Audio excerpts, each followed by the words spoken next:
Good morning students. आज हम अपने chapter number 6 I want something in a cage को लेकर के आए हैं। ये 2 पार्ट में है। आज हम एक पार्ट फिनिश करेंगे, कल हम इसका सेकेंड पार्ट पढ़ेंगे। बिफोर स्टार्टिंग हम आपको कुछ चीज़ें पूछना चाहेंगे, बताना चाहेंगे। जैसे आप में से बहुत से ऐसे लोग होंगे जिनके पास घर पे बाइसिकल होगी, ऑलमोस्ट सभी के पास होगी।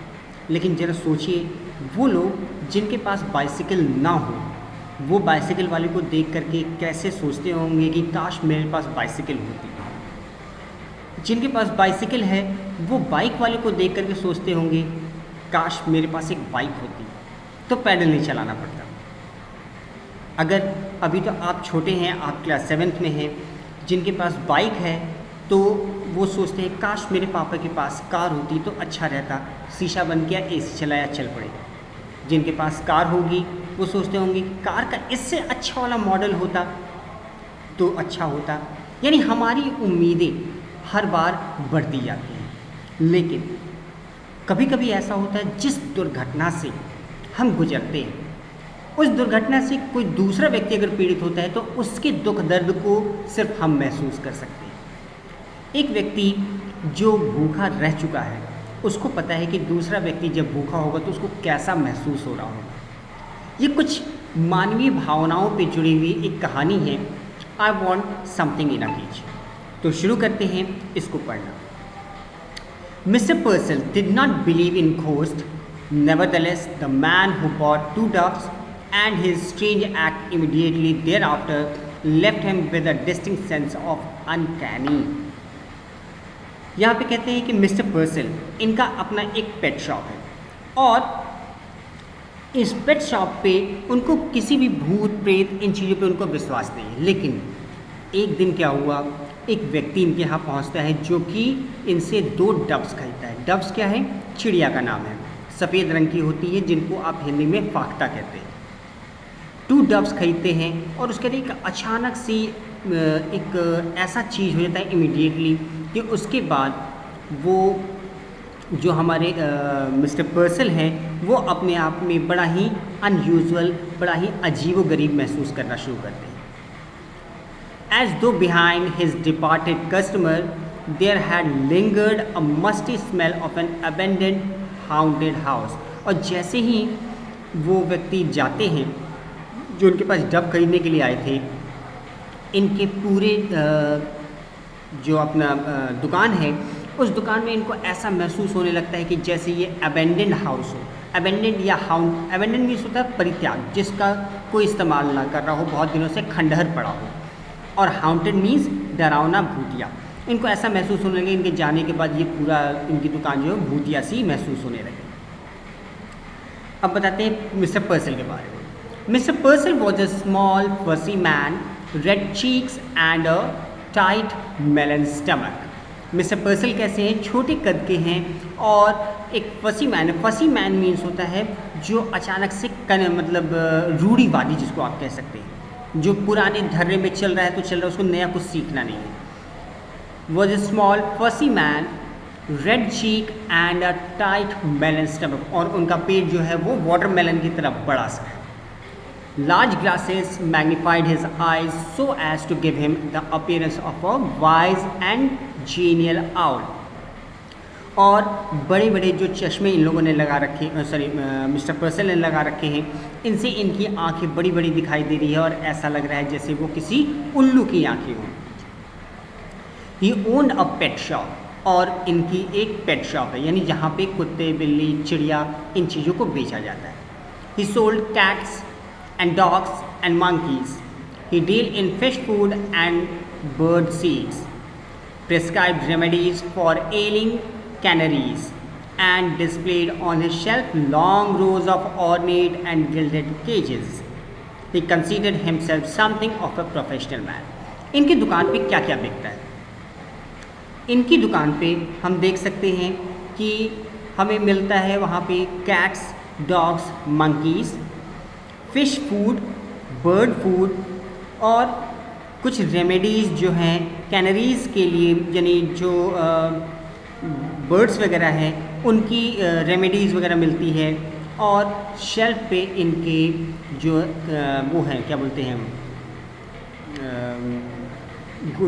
पिंजड़े जो हैं ये चमचमाते हुए नए पिंजड़े हैं रखे हुए बेचने के लिए। और ये व्यक्ति अपने आप को एक प्रोफेशनल मैन की तरह अपने आप को इस्तेमाल मतलब अपने आप को देखता है। A constant stir of movement pervaded his shop, और उनकी शॉप पे एक कॉन्स्टेंटली मूवमेंट जो है वो हमेशा होता रहता है। Whispered twitters, sly rustling, squeeze, cheeps and sudden squeaks, उनके भी चहल पहल कैसी मची रहती है कि जो उनके शॉप पे चिड़िया है या डॉग्स है, कैट्स हैं, अब ये इंसानों की तरह चुपचाप तो बैठेंगे नहीं, कोई गुर्रा रहा है, कोई चिड़िया टी टी टी टी कर रही है, कोई मंकी जो है स्क्वीक कर चीप की आवाज़ कर रहा है, अचानक से कहीं किर किर की आवाज़ आ रही, यानी अलग अलग आवाज़ें आती रहती हैं इनकी दुकान में। स्मॉल फीट स्टैम्पर्ड इन फ्रैंटिक सर्कल्स, और छोटे छोटे कदमों से उस रूम में कोई पहुंचता है और उनको डरा देता है। And frightened, bewildered, blindly seeking, और क्या हुआ था वो बिल्कुल अंधों की तरह इधर उधर ढूंढ रहा, जैसे कुछ ढूंढने की कोशिश कर रहा हो। Across the shelves purls the endless flicker of life, और जो शेल्व्स थे उसके उस पार जो व्यक्ति पहुंचा कि उसके उस पार जो है एंडलेस फ्लिकर ऑफ लाइफ, यानी बहुत सारे जीव जो हैं वो अपनी फ्लिकरिंग कर रहे हैं, चहलकदमी कर रहे हैं। But the customer who came in said, aren't they cute? जब वो आदमी अंदर आता है तो वो देख करके सबसे पहला सवाल पूछता है, ये कितने क्यूट हैं, है ना? Look at the little cage, they are sweet. इन छोटे पिंजड़ों को देखिए कितना प्यारा है। And mister Purcell himself would smile and briskly rub his hands and emphatically shake his head। अब इसके बाद जैसे ही वो व्यक्ति जो आता है वो उससे कहते हैं कि देखिए इनको देख कर कितने क्यूट लग रहे हैं, तो मिस्टर पर्सल जो अपने हाथ रगड़ते हैं और बड़े खुश हो जाते हैं, आहा एक नया कस्टमर आया, अब इसको क्या करेंगे, हम सामान बेचेंगे, प्रॉफिट मिलेगा, तो वो अपना सिर हिला देते हैं। Each morning when the routine of opening his shop was completed, it was the proprietor's custom to perch on the high stool behind the counter, unfold his morning paper and digest the day's news। अब ये जो यहाँ इस दुकान के मालिक हैं यानी मिस्टर पर्सल जो है, उनका हर रोज़ का एक अपना रूटीन था। जब वो दुकान खोलते तो सबसे पहले वो क्या करते, एक ऊंचे से हाई स्टूल पे जाके बैठ जाते। यहाँ पर्च का मतलब क्या होता है, बैठना। एग्जैक्टली पर्च का मतलब होता है वो लकड़ी या वो डंडी जिसके ऊपर चिड़िया बैठती है। जैसे आपने देखा होगा पिंजड़े के अंदर एक रॉड जैसा लगा दिया जाता है या लकड़ी का होता है जिसके ऊपर चिड़िया बैठा करती है, दैट इज़ कॉल्ड पर्च। तो यहाँ पे इनका काम क्या था कि रोज़ आते एक ऊंचे से स्टूल में बैठ जाते काउंटर के पीछे, अपना सुबह का मॉर्निंग पेपर खोलते और पूरे दिन की न्यूज़ पढ़ते रहते। As he read he would smirk, frown, reflectively purse his lips, knowingly lift his eyebrows, nod in grave agreement। और सिर्फ पढ़ते ही नहीं, कुछ लोगों की आदत होती है कि जब वो पढ़ते हैं कोई चीज़ को तो वो उसमें इतना खो जाते हैं कि अपने एक्सप्रेशंस उसमें देने लगते हैं। वो कभी कभी जैसे कोई दुखद समाचार है तो दुखद चेहरा बनाएंगे, खुशी का समाचार है तो मुस्कुराने लगेंगे, अगर एक्साइटमेंट का है तो उछलने कूदने लगेंगे।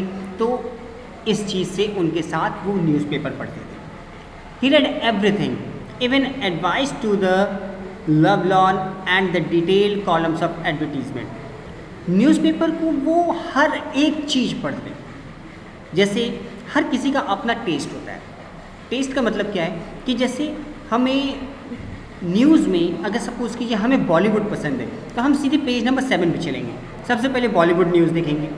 कुछ लोगों को सुडोकू खेलना पसंद होता है या क्रॉसवर्ड करना पसंद होता है, वो सीधे पेज नंबर 6 पे पहुंचते हैं, उनको फ्रंट पेज से मतलब ही नहीं, वो सीधे फ्रंट पेज पे पहुंचते हैं और अपना सुडोकू वगैरह खेलना शुरू करते हैं। कुछ लोग को स्पोर्ट्स में इंटरेस्ट होता है, वो सीधे स्पोर्ट्स का पन्ना खोलते हैं।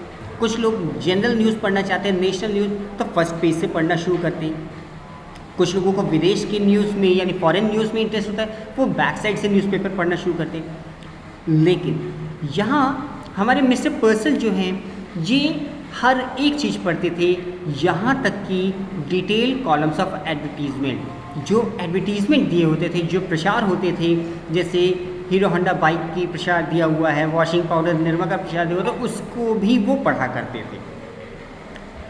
It was a rough day, a strong wind blue against the high plate glass Windows. और ये जो दिन था ये बड़ा ही अलग सा दिन था, रफ डे, और तेज़ हवाएं चल रही थी और उनके दुकान में जो कांच की दीवार विंडोज़ में लगे हुए थे वो उनसे टकरा रहे थे। Smoke filled the विंट्री city and the air was grey with thick Frost. Having completed his usual, और उस दिन के बारे में बात कर रहे हैं कि जो तेज़ हवाएं तो चल रही है और स्मोक फिल्म द विंट्री सिटी, इस ठंड की जो सिटी है इसमें धुआं भरा हुआ है। धुआं नहीं है एक्चुअली, ये क्या है, धुंध है, कोहरा जिसको आप कह सकते हैं, इसमें भरा हुआ है। And the air was grey with thick Frost, और जो हवाएं हैं वो घने कोहरे से भरी हुई है। Having completed his usual task, Mr. Purcell again mounted on high stool. अब अपने रोज का काम करने के बाद मिस्टर पर्सल जो है फिर से अपने उस यूजुअली ऊंचे स्टूल पे जाके बैठ जाते हैं and unfold his morning paper, अपने मॉर्निंग के पेपर को खोलते हैं।